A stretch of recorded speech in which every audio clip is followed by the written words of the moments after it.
What's up everybody, Wesley Malott here, and today we're going to be taking a look at all of the gear that is in my camera bag.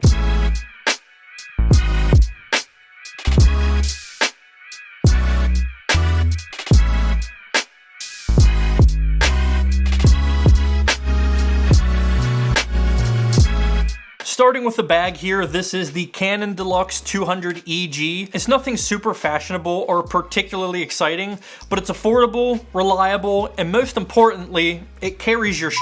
It's a water-resistant bag that can hold 1 or 2 camera bodies with 3 to 6 lenses, depending of course on the size of your lenses. We also have front and side pockets for accessories and tripod straps on the bottom. So if you have a small travel tripod, you could hook that to the bottom of your bag and easily carry it with you when you're on the go. And the cool thing about this bag is it's very inexpensive, coming in at just under $50. In this first pocket here is where I store my HDMI cables, my little bag full of Allen wrenches, and I also have some lens cloths in here. In this compartment is where I keep my battery charger, all of my Canon batteries, and also I have a screwdriver in here that is specifically for my tripod because my tripod leg likes to come loose. So I always keep this in my camera bag, that way I can tighten it whenever needed. And then we have 3 small slots here where we can store our SD cards. So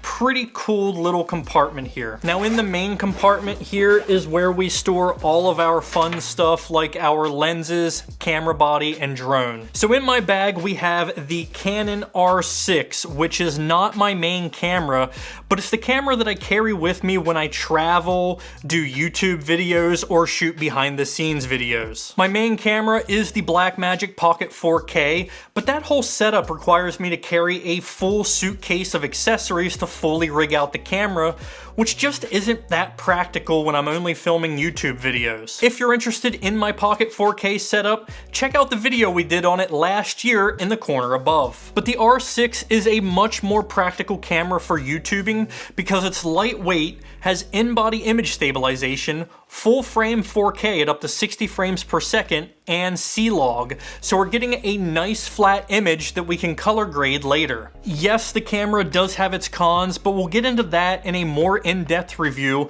that we'll be releasing later in the month. But for photos and YouTube videos, this camera produces a really nice image, and it's extremely easy to take with me everywhere I go. Moving on to lenses, we have a single RF lens and then a couple EF lenses. Now I'm not quite to the point in my career where I can purchase $2,000 zoom lenses, so I use a variety of different prime lenses. So if you're a hobbyist, these lenses are probably going to fit more into your budget. This first lens is the Canon 35mm f1.8 macro lens, which is a really solid lens, and it's the only native RF lens that I own. The autofocus combined with the macro capabilities makes this a very versatile lens for both photos and video. The autofocus does tend to go a bit wonky in low light, which is pretty unfortunate.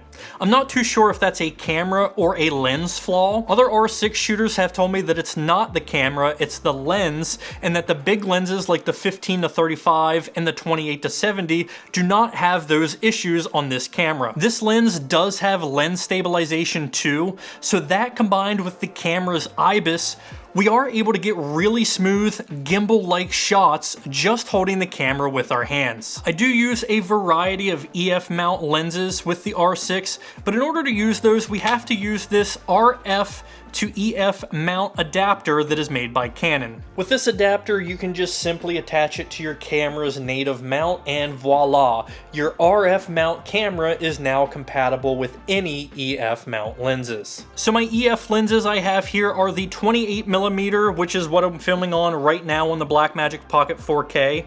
That is the 28mm f1.8, and then we have the 50mm f1.4, and the 85mm f1.8. The 28mm is a decent lens for vlogging since it gives us a wider field of view than the 35mm does. This 50mm f1.4 was my workhorse for many years since it has some really great low light capabilities since we can drop down to that f1.4. And then the 85mm f1.8 for when we need a longer focal length. This is my go-to lens for portrait portraits or close-ups in short films because it isolates your subject from your background and gives you some really nice bokeh. Next up, we have the Movo VXR10. The VXR10 is a cardioid microphone, which is primarily used for vlogging. It comes in this nice little carrying bag that includes a dead cat to cut down on any wind, and then a shock mount that connects to your camera via your hot shoe. This shock mount is meant to absorb vibrations, so those sounds don't transfer over into your audio. The crazy thing about this microphone is that it's only $40 for this version, and then they have a Pro version that is $50. And I think that this microphone sounds just as good as some of the more professional vlog microphones, such as Rode or Deity. Damn it, work! I'm prepping. Okay. It's an excuse I can use because I am an actor. This is going to be the mayonnaise commercial of the century. Hellman's. Now, you can't do any type of travel vlogs or photography without a drone.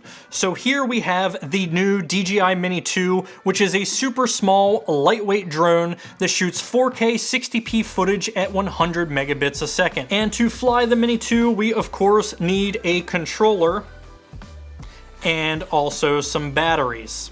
This is my first drone, but I'm really loving the shots that I can capture with this drone. Simply having the option to get shots from the sky adds so much to your video's production value for such a low cost. Like the R6, the Mini 2 does have its drawbacks, like we do not have the ability to shoot a log image. So that means the image that you record is pretty contrasty, and that look is baked into the image. And it also doesn't have the greatest dynamic range either. But it is a super affordable drone and is probably the best bang for your buck if you're just getting into flying drones and you can't afford any of the more expensive models. We will be doing a full in-depth review on the Mini 2 in a couple weeks, so if you're interested in seeing that review, make sure to hit that subscribe button. I also carry 2 handheld LED lights with me everywhere I go, but unfortunately they are not in the bag. We are using those to film right now. This is the Digital Photo YY120, which is a bicolor LED, and this is the YY150, which is an RGB LED. Both of these lights have an internal battery, so I also have a USB charging pack that I bring with me on the go. These lights are super useful because you never know when you'll need just a little extra punch to either accent something in the foreground, or you just need to bring up the light on your subject just a bit. And you can also slap them right on top of your camera, which is what we're doing right now with the YY120. It's being used as a catch light to accent my eyes. And then we have the YY150, which is set to a blue hue, which is casting the blue on the background on my wall. We use lights like this all the time on short films, behind the scenes videos, and YouTube videos. You can pull one of these lights out of your bag and hold it right outside of frame to give you a little extra boost of light quickly without having to spend the time to rig up another light. And then we have 2 accessory pockets, which is where I keep all of my filters and any extraneous camera accessories. If you're doing outdoor video or photos, you cannot go anywhere without a neutral density filter. Now this particular ND filter is a Tiffin variable neutral density filter. So it gives us 2 to 8 stops of light control, and we can just twist the filter until we reach our desired effect. This ND filter makes it so that we don't have to shoot at f/22 outdoors on a sunny day, which allows us to expose our image properly and get some nice depth of field behind our subject. Now in this compartment, I do keep some step-up rings since I do use this filter with a lot of different lenses, not just the lenses that I personally own. So for instance, this 58mm step-up lens allows me to attach my 72mm variable ND filter to my 58mm EF mount lenses. Lastly, we have this Gerber dime multi-tool that always comes in handy on any film set, whether you need a flathead, scissors, knife.